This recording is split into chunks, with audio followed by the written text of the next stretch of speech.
身がつまずいたのは父さんの頭から伸びた僕の祖先の頭だよ。Welcome to a chilling exploration of Junji Ito's most disturbing drawings. Get ready to dive into the eerie world crafted by this master of horror. Junji Ito is one of the most famous horror mangaka, as his most disturbing drawings have earned him international acclaim. Ito's tales of terror are remarkable feats that know how to mess with the reader and create tense moments, with his artwork making ever Junji Ito's story pure nightmare fuel. Number 10. Colin's Treasure. The cute becomes hideous. This blend of Ito's signature style with a dab of Lovecraftian horror kicks off this list in the best way. Coming from the story Suichi's Beloved Pet, this image shows the family cat cursed by Ito's infamously villainous Suichi, as it brings up a horrifying sight. Suichi describes it as one of those insects that live in hell, and Ito's depiction of this is too complex for the mind to handle. The way the bug's legs stretch out with its 1,000 eyes is enough to turn the stomach of any reader. It may not be incredibly gory like some of Ito's other drawings, but the mystery behind this creature makes it one of his most disturbing creations. Number 9. The Rib Woman. One of Ito's most disturbing creations. This titular monster drawn by Ito is undeniably one of his most disturbing creations. Throughout the story from Ito's Lovesickness collection, a woman who has undergone rib surgery to adjust her figure hears an uncanny sound throughout the night. It turns out this is the work of the Rib Woman, a seemingly friendly woman playing music on a rib bone. However, what she reveals underneath her shirt is a hodgepodge of ribs she has stolen from others, held together by string. The way the Rib Woman is drawn gives her an eerie, obsessive vibe as she comes to collect Yuki's ribs for her own. Plus, the way that her exposed ribs are popping out to cause festering wounds throughout her chest makes for a grotesque sight that will never leave the reader's mind. Number 8. The Centipede. A uniquely twisted take on body horror. Returning to something a little less grotesque, but nonetheless disturbing, this image from Honored Ancestors depicts a father connected by the skulls of his ancestors. There's just something so odd yet fascinating about the design of this creature. The way the skulls are assembled to give off a centipede-like look makes it hard to look away no matter how disturbing it is. It's just an endless moment of terror that sticks out because of how hauntingly beautiful it is. Number 7. Mr. Yokota. A perfect end to a disturbing tale. This next drawing comes from the pages of one of the best-known stories in Ito's epic and beloved Uzumaki.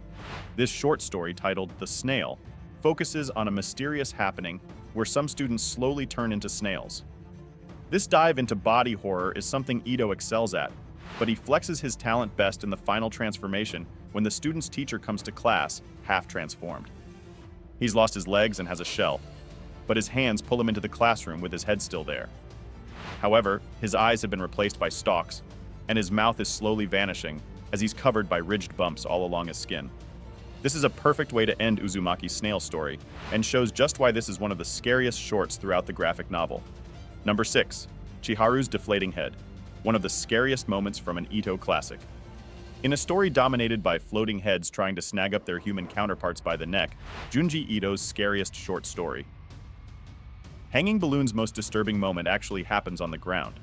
This one image from this short story is Ito's way of showing why the uncanny balloons in the sky can't be shot down, and he does a remarkable job making this case. When the balloon mimicking a girl named Chiharu gets shot and deflates, Ito quickly shows that whatever happens to the balloon will happen to the human as well. The way Chiharu's head deflates is both shocking and upsetting, as it's drawn in such detail that makes this girl's death hit even harder. Number 5. Shueichi's father becomes the spiral. Uzumaki's monstrous start. First impressions are important, and this debut story for Junji Ito's Uzumaki is disturbing enough to hook the reader instantly. The spiral obsession features Shueichi's father as he becomes entranced by spirals. As the story continues, his obsession grows more and more disturbing, as he's able to curl his tongue in unnatural ways and spin his eyes in spirals with ease. His death has become one of Ito's most haunting images, as he's found in a large tub, his body contorted into a spiral. The way he's depicted makes him not appear human anymore. It's an omen of things to come, and it makes a great case of why the spiral is so deadly in Uzumaki. Number 4. Full Body Tattoo, one of Ito's uncanniest images. This disturbing artwork from Lovesickness, A Woman in Distress, is perhaps the uncanniest image Ito has ever made. The story follows a boy named Ryusuke as he comes across a woman over a period of nights with worsening problems. After mentioning that she wants to get a tattoo one night, she emerges covered head to toe in them. The way Ito designs this look gives off an uncanny and obsessive vibe. The shape is clearly human, but the tattoos make things feel off. The shapes of the animals and other images contort parts of her body and make her seem no longer human. It's undoubtedly one of Ito's creepiest creations that gets the mind working into overdrive as it tries to decipher what it's seeing. Number 3. Tomi's painting. Tomi's most horrific image. This image comes from what's undoubtedly the most famous story featuring Ito's iconic Tomi character. Like Suichi, Tomi has become Junji Ito's recurring femme fatale who terrorizes Japan with her beauty leading others to commit murder. The story painter sees Tomi become a muse for an up-and-coming artist who desperately wants to depict her beauty. After numerous failed attempts that she laughed off, his final masterpiece shows Tomi in all her glory with a horrendous second head growing out of her. This is an image that's so disturbing that it's also become one of the most well-known interpretations of the character. It's a beautifully designed work of horror that shows that underneath her beauty in the real world, a monster lies within that will drive others to madness. Number 2. Yasumin gets smashed, a gory moment with brilliant setup. The brilliant thing about this disturbing drawing is that it's not the first time readers encounter a moment like this in the story. Junji Ito's Smashed actually sets the readers up for what they're in for when Sugio takes his friends to Oji's house to try a delicious nectar. When they arrive, they find Oji smashed against the wall in a gruesome display. However, it's when Yasumin gets splattered that things get disturbing. The way his violent demise is portrayed is incredibly haunting. Readers can tell it's him with his outline and glasses easy to make out as blood is sprawled everywhere. It's the first time the characters truly encounter what's going on, and the first death among them perfectly sets up the horror to come. Number 1. Azami's Scar, Junji Ito's most disturbing and iconic drawing. The most disturbing drawing in Junji Ito's repertoire is one that most people may instantly recognize. This artwork from the Scarin Junji Ito's Uzumaki depicts a girl named Azami as she reveals her succumbing to the spiral curse.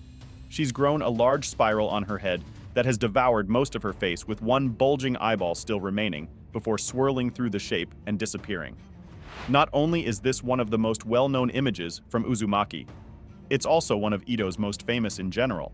The way it's designed brilliantly showcases his brand of shock body horror. It's upsetting to look at, and is so terrifying that it burns itself into the reader's mind long after they finish seeing it for the first time. This is undoubtedly Junji Ito's most disturbing drawing of all time, as it stands out among his other terrifying works. The skies above us are riddled with the lifeless bodies of their victims who were hung by their necks. Hey, that one's... Oh, no. That one looks like me. That's my own head, and it's heading this way. There's a rope coming down towards me.